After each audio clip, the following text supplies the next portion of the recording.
Hi, എന്തെല്ലാം ഉണ്ട്? ബിസിയോ? എല്ലാവർക്കും സുഖമന്നേന്ന് ഞാനിപ്പോൾ ചോദിക്കുന്നില്ല. കാരണം ഓരോരുത്തർ ബേജാറിലുള്ള സമയമാണ്. ഒരു വൈറസ് വിചാരിച്ചെങ്കിൽ മനുഷ്യന്മാർ ഉറക്കം കെടുത്താൻ കഴിയുന്ന ഇപ്പം നമുക്ക് തിരിഞ്ഞു. മനുഷ്യന് ഒരുപാട് സ്വത്തും മുതലും പൈസയെല്ലാം ഉണ്ടായിട്ട് ഒരു കാര്യമില്ല. നമ്മളെ മനസ്സമാധാനം കെടുത്തണമെങ്കിൽ ഒരു വൈറസിന് കഴിയും. ഇപ്പം നമ്മൾ ഇന്ത്യയിലും അന്യരാജ്യങ്ങളിലെല്ലാം നടന്നുകൊണ്ടിരിക്കുന്നത് തന്നെ. അടുത്ത ഓരോ വാർത്തയും ഇപ്പം നമ്മൾ കേരളത്തിലെ അവസ്ഥ തന്നെ എടുക്കുമ്പോൾ നമുക്ക് നല്ലോണം ബേജാറാകുന്നുണ്ട്. കാസർഗോഡ് അവസ്ഥ പിന്നെ പറയാൻ കഴിയുക, ഓർക്കിപ്പോൾ ഉറക്കേ ഇല്ല. കാസർഗോഡിന് നെട്ടിൻ്റെ പണി കിട്ടിക്കൊണ്ടുണ്ട്. മംഗലാപുരത്തേക്കില്ല അതിർത്തി അടിച്ച് ഇപ്പം എന്തെങ്കിലും അസുഖം വന്നെങ്കിൽ പായണെങ്കിൽ മംഗലാപുരത്തേക്ക് കഴിയാം. പിന്നെ രോഗമുള്ളവരെ എണ്ണം ദിവസം കഴിയുന്നതാണ് കൂടി വരുന്നത്. ചില പ്രവാസികൾ ചെയ്ത ചേല് വല്ലാത്ത ചതിയായിപ്പോയി. അതിനെക്കൊണ്ട് ഇപ്പോൾ നമ്മയെല്ലാം ഇങ്ങനെ അനുഭവിച്ചുകൊണ്ടില്ലത്. ഒരു പിള്ളേർ കളി കണക്കിയ മംഗലത്തിനും പൊരകുടിയലിനും തൊട്ടിലൂക്കലിനെല്ലാം പാഞ്ഞിട്ട് നിരങ്ങിയിട്ട് ഇല്ല അസുഖമെല്ലാം പരത്തിയിട്ടായി. ഇനിയിപ്പോൾ പറഞ്ഞിട്ട് എന്താക്കാൻ? ഇനി കാസർഗോഡുകാരെ ഇങ്ങനെ ട്രോളിയിട്ട് കാര്യമില്ല. പ്രളയം വന്നേരം എല്ലാവരും കൈ പിടിക്കാൻ വേണ്ടിയിട്ട് കാസർഗോഡുകാർ തന്നെ ഉണ്ടായത്. അതൊന്നും ആരും മറന്നറിണ്ട. എല്ലാ ജില്ലക്കാരെയും ഒരുപോലെ സ്നേഹിച്ചിട്ട് ഏടുന്നുള്ള ആൾക്കാർ കാസർഗോഡ് നിന്ന് പാഞ്ഞിട്ട് പോയിനെന്നറിയോ. അപ്പം കാസർഗോഡുകാർക്കൊരു ആപത്ത് വരുമ്പോൾ നിങ്ങൾ എല്ലാവരും ഒന്ന് വിളിച്ച് സമാധാനിപ്പിച്ചെങ്കായി. അപ്പോൾ തന്നെ അവർക്ക് കുറച്ച് മനസ്സമാധാനം കിട്ടട്ടെ. എല്ലാ പ്രവാസികളും അങ്ങനെയെന്ന് ഞാൻ പറയുന്നില്ല. നല്ല പ്രവാസികളെല്ലാം ഉണ്ട്. ഒരു വരുമ്പോൾ തന്നെ ദിശയിൽ വിളിച്ച് ഒരു പറയുന്ന കണക്ക് കേട്ട് ക്വാറന്റൈനിൽ നിന്നപ്പോഴെല്ലാം ഉണ്ട്. അപ്പോൾ പ്രവാസികൾ ഒന്നടക്കം കുറ്റം പറയണ്ട. 10-30 കൊല്ലം ദുബൈയിൽ പോയിട്ട് പണിയെടുത്തിട്ട് അല്ലെങ്കിൽ ശരാശരി 3 കൊല്ലമായിരിക്കും ഓരുടെ നാട്ടിൽ നിന്നെങ്കിൽ ഓരോ വേർപ്പിൻ്റെ ഫലം നമ്മുടെ എല്ലാം അനുഭവിക്കുന്നില്ലത്. അപ്പോൾ ദുബൈക്കാരെയും കപ്പലുകാരെല്ലാം അധികമുള്ള ജില്ലയാണ്. അപ്പോൾ ഓരെല്ലാം നല്ലോണം കഷ്ടപ്പെടുന്നുണ്ട് ഈ സമയത്തു.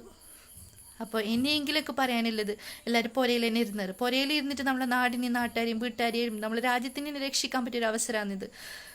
മറ്റു രാജ്യങ്ങളെല്ലാം അവസ്ഥ നമ്മൾ കണ്ടതാണ്. അപ്പോൾ ഇനി നമുക്ക് പരീക്ഷണ വസ്തു ആവാൻ വേണ്ടിയിട്ട് കഴിയുക. ഇനിയെങ്കിലും എല്ലാവരും വീട്ടിൽ തന്നെ ഇരുന്നത്.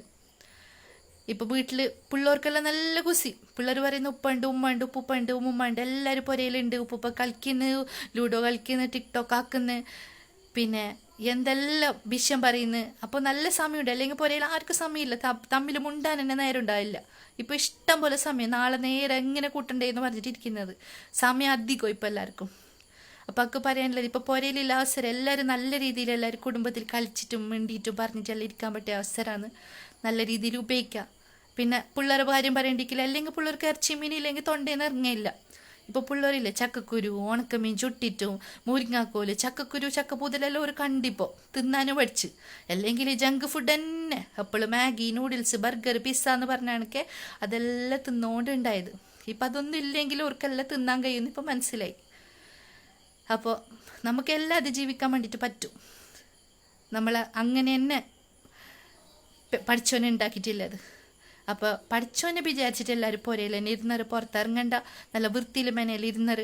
ഇനി ചില പിള്ളമാർക്കില്ലേ പുറത്ത് കീയാതെ ഉറക്കം വരില്ല. ഈ പോലീസുകാരെ പേടിച്ചിട്ടാണ് ഇപ്പോൾ പിള്ളേർ പുറത്ത് കീയാതെ. പോലീസ് ഇല്ലെങ്കിലില്ലേ ഇവർ എപ്പോൾ പോയി എന്ന് ചോദിച്ചാൽ മതി. സ്വന്തം പുരയിലായിരിക്കും വന്നെങ്കിലും അവർക്ക് അതിൻ്റെ ഗൗരവം തിരിയും. അപ്പം എനിക്ക് പറയാനുള്ളത്, ചെറിയ കിടാക്കളും വയസ്സില്ല ഉറലും ഇല്ലപ്പോൾ ഇങ്ങനെ പുറത്ത് കീഞ്ഞിട്ട് അസുഖം പരത്തണ്ട. നമ്മൾ പുറത്ത് കീഞ്ഞെങ്കിലും നമുക്ക് വരുന്നത് വേറെ ആരും നിങ്ങൾ കിട്ടിയെങ്കായി. അപ്പോൾ പുറത്ത് പോവാതെ സമൂഹ വ്യാപനം തടയാൻ വേണ്ടിയിട്ടാണ് ഗവൺമെൻറ് ഇത്രയും ശ്രമിക്കുന്നത്. ഇനി കൊറോണക്ക് ജാതിയും മതവും പാർട്ടിയൊന്നുമില്ല. ഈ സമയത്ത് പാർട്ടീൻ്റെ പേരിൽ കുത്തിത്തിരിപ്പാക്കാനൊന്നും നിൽക്കണ്ട. കൊറോണക്ക് അങ്ങനെ ഒന്നുമില്ല, ആരെ വേണമെങ്കിലും പിടിക്കും. അപ്പോൾ ഇനിയെങ്കിലും എല്ലാവരും ഇതൊന്നും മനസ്സിലാക്കിയത്. പുരയിൽ നല്ല പാങ്ങിലിരുന്നിട്ട് പരസ്പരം സ്നേഹിച്ചിട്ട് ഇനി അപ്പുറം ഇപ്പുറം ഒന്നും കുത്തിത്തിരിപ്പൊന്നും ആക്കാതെ എല്ലാവരും നല്ലതിൽ നിൽക്ക്. നമുക്കിനി പുറത്ത് കീയണമെങ്കിൽ നമ്മൾ ആയുസെത്തണമല്ലോ. അപ്പോൾ ആയുസെത്തണ്ടെങ്കിൽ നമ്മൾ നേരെ നിന്നെങ്കിലല്ലേ അതിനെല്ലാം പറ്റൂ. അപ്പോൾ എല്ലാവർക്കും വേണ്ടി ദുആക്കുന്നു. ഗവൺമെൻറ്റും പോലീസും ആരോഗ്യ പ്രവർത്തകരും അവർ ഉറക്കമില്ലാതെ നമുക്ക് വേണ്ടിയിട്ടാണ് ഇതെല്ലാം ചെയ്യുന്നത്.